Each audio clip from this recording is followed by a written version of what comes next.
Yeah, you know, I really, to tell you the truth, getting upset, particularly in one of the lighter weights, I was really concerned, really two upsets in the lighter weights, but I wasn't really feeling like we were completely out of it. Of course, it doesn't matter how I feel, it matters how the guys are going to run out there and wrestle for you feel. And I think, I'm confident that particularly our last four guys just think they can win. And it's just their whole attitude, and that's what it came down to here. And they're doing a lot of things right. They're doing a lot of things right outside of the room, which is starting to show. Everybody is doing the same thing in the room, but because of what they're doing, they work at a whole different level, and it has showed today. Obviously, Shade's match with him getting into the inside treadmill. Yeah. I mean, just talk about that final 30 seconds. Yeah. He's a real dangerous guy too. It's really funny because he be almost standing straight up and he can get in on your leg, and completely out of position. He just has a lot of little foot sweeps and little tricks that he works to get in there. So he's dangerous, and he's dangerous on top, and obviously on his feet he's pretty dangerous. But his shape's getting a lot better. He's the biggest thing for him is going to be to keep his weight under control, and he's doing a great job doing that. And I think he did it right coming up to this dual meet particularly. It's just. Coach, I know you said you never thought that you were out of it, but Nick going down like you did, Yeah. and then Kendrick right after. Mm-hmm. How do you think the vibe of your team was then? I think that just knowing these guys, then you start out with Andrew Howe.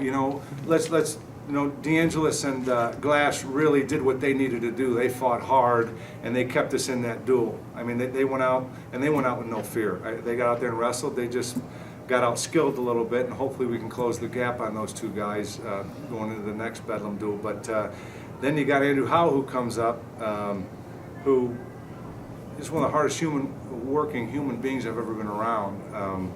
And he really gets the team fired up, and he gets those upper weights cranked up. Not only in the room, but when we compete too. And Mike Leitner had gone back. I'd mentioned to him, hey, with 2 minutes in this match, let's go back and get those big guys ready to go. And he said, hey, they're relaxed, they're ready. So I decided I was going to take a walk back, and I said, I better stay up here and keep my mouth shut because I didn't want to get them too nervous, too stressed out. You said how gets them fired up in the room and out here. Is it just by his performance, or is it saying stuff to the guys? It's a little bit of both, and everything that comes out of his mouth. Even when he's talking to the guys, he's kind of a quiet leader, but he's quiet but also vocal at the same time. And he does everything right. He does everything right outside the room, and in that respect, he eats right. He's just a clean living guy, which gives him the ability to come in here and work at a whole different level. And he talks to those guys about their nutrition. He talks to everybody about, working hard, doing the extra, and it's really rubbing off on our team, and it can't help but to rub off on the guys that he works out with, so. Can you talk about Rutt's performance getting the major for you that set you up with the winning? Yeah, it was good. A good plan by Frere, because I'm looking at the score and going back, and when you're in a heat of battle like that, even as a coach, you're thinking, okay, what's the score? Do we have a major yet? And so, Frere had mentioned to him, hey, let's cut him or let him up to his feet and then get in there and hit a body lock and get some points here, and that's exactly what he did. So it was a pretty good move by him, pretty good decision by one of the coaches to do that. And, that was big time. We really needed that to happen. So, going into it, if it's a tie, match ends up being a tie, we lose by criteria. I knew that after 74, because I got a note from Coach Spates. I read it during the duel.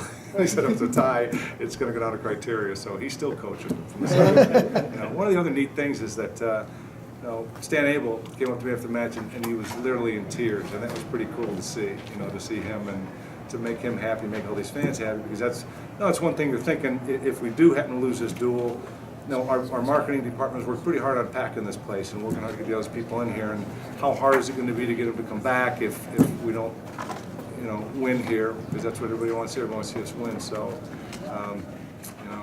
hats off to our marketing department. I was able to be able to pull that out. So, Coach, you kind of touched on it a minute ago, but Justin Clark going against number 2 ranked guys. I mean, at that point, on paper, those look like Yeah, opportunities. like major or, you Right, know. exactly. like, I mean, yeah. it's over at that point, Yeah. probably, if that happens. Yeah. You know, those guys have been pretty solid for you all the way along this year. Talk Yeah. about, you know, what you've seen in their growth. They work hard. You know, Clark's a freshman. He's a 5-time state champion, and he works really, really hard. And he grabs Howe as much as he can, and that's going to prepare him for anything. You know, and you go out and you wrestle hard, you're not going to get majored, you're not going to get tacked as long as you're out there getting after it. And, you know, same thing with DeAngelis. You know, he's always going to give you 100%. And, you know, this is his first time in the lineup, and that takes a little getting used to, particularly at this level. You know, he spent his freshman, sophomore year not in the lineup. Now he's a junior, and he finally broke in there. But he just needs some more competition. He needs some more matches to be able to close the gap on somebody like Dillinger, and so does Glass. You know, just needs some more competition. And, you know, as a team, you know, that's what I was thinking about today. I was worried that we're a little bit behind on, because so far we've worked on defense. Since the season has started, we've worked on getting off the bottom and a little bit on our feet. We haven't even covered top wrestling yet, so it's a process we know, and I think that, you know, going into this duel, I said, gee, should we have done this? Should we have worked on this? Or should we? But I said, no, we'll just kind of stay the course and take our time here, because it's going to be a process throughout the year. So Talk about your heavyweight. Excuse me, compare your dealings right now compared to after the Bedlam duel in March in Stillwater last year. Yeah. That would be a good way to describe yeah, it. March was one of the most embarrassing days of my coaching career. You know, it was just really tough. But I knew that, you know, going into that event, you know, the dual meet championship the night before the Big 12 championship, that, you know, we're a little bit banged up as a team, and I thought, I don't have the type of team that I can throw in there for a dual meet championship and then the next day wrestling tournament. So we threw some guys in there and they fought hard, but it was really, you know, as a coach, it was humiliating. It was really embarrassing, and not taking anything away from the guys we threw out there. I think they stepped up, and really a lot of them have never been starters for us all year long. But you know, at this level, you don't ever want to, you know, put guys out there that aren't ready. So. Then this is, answer your question, it's a much better feeling. And you control my emotions a little bit, because I guess they're so deep down inside. But, That would have you been know. my guess, but I thought, well, Yeah. you need to say that. Yeah. Okay, with the Big 12 duels and championships being in Norman this year, and Yeah. the NCAA championship being in Oklahoma City, Mm-hmm. do you think that gives your guys a good chance to possibly win the Big 12 and come out with a good number of individual championships? Yeah, as long as we keep improving, and that's what we have to think about. Even, you know, tomorrow we're going to come in and talk. Tuesday we're going to go back to work and keep improving. What's great about these dual meets is you come away, especially a tough duel like this, you always come away. I have a guy sitting right next to me, and we're telling him exactly what we think that this individual needs to work out in this match, or what maybe he did wrong. And if we can keep that process going, yeah, I think we can do it. I know we can do it. But it depends on what these guys are thinking and what their mindset is going into the Big 12 and the NCAA tournament. You know, if they don't think they can win, they're the only ones in the gym that don't think they can win. You know, and that's what you've got to come in here and believe you can do it. And I think we definitely have the guys that can pull it off, but we just have to keep improving. So. Your thoughts with your heavyweight and winning that big of a match Yeah. and actually shooting low singles? Yeah, I wasn't a bit surprised, and I think a lot of people were shocked when he walked out there, because he had a pretty highly touted. I wasn't one bit surprised. I thought, this guy's dangerous in every position, and he's very strong. He's a light heavyweight, and boy, I think once he gets that confidence, he can hit that low single leg like a 25-pounder. And once he gets the confidence where he's going to hit it 4 or 5 times in a match, he's going to keep improving. You know, obviously, he works hard. Another guy does everything right, and he's very dangerous, real dangerous. And I think people, you know, he pinned his way through the state tournament his senior year, but he's a 3-sport athlete. He played baseball, football, and he was all-state in both. He also got recruited for baseball, and he was a wrestler. And again, pinned his way through the season his senior year in the state of Iowa, and then junior he won the state tournament too, and he pinned his way through the state tournament. So he's somebody who didn't do much on the national level just because he didn't compete, because he was on all those other sports. But boy, what a great, somebody told me about him, and what a great catch he's been for us. Great kid. Any more questions? Yeah, I got one. What does this win mean to the program, not only this season as a springboard, but long term? Yeah, I think it really helps, you know, long term going forward. As always, wins do, but you know, there's a lot of areas that we have to improve on, and that's keeping fans in the seats every dual meet. We want people to come out, although Fox does a great job covering us, and a lot of people stay home, particularly local people. We want to get them here, get them in the stands, because it means a lot to our guys.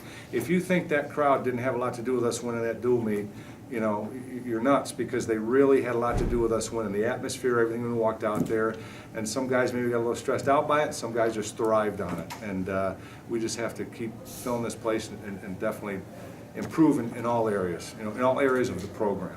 So. Congratulations. You get a dual win against Oklahoma State when you have Lester and Maple both go down. Yeah. You've had a lot of preseason hype, but then you come out and win a duel like that, even losing those two matches. Does that sort of give you, I guess, some belief in yourselves that you really can kind of get to where you want? Yeah, and you know, those two guys winning, I had on paper us winning 7, and those two guys I thought were going to win. I think I'm going to pull it out there. 2 guys I thought were definitely going to do it. You know, Lester's been really conscientious since the last duel here. You know, he took it on the chin and he got pinned, and so he's been, but he's going to have to be more consistent. It's going to take a little more time for him. And then Maple, we just, you know, that I definitely didn't expect that. So you said you win in 7 on paper with Shade and Marshall. That really wasn't that big of a shock to you, I guess. No, wasn't a shock to me. Now, those two guys, if they ever win, it's not a shock to me.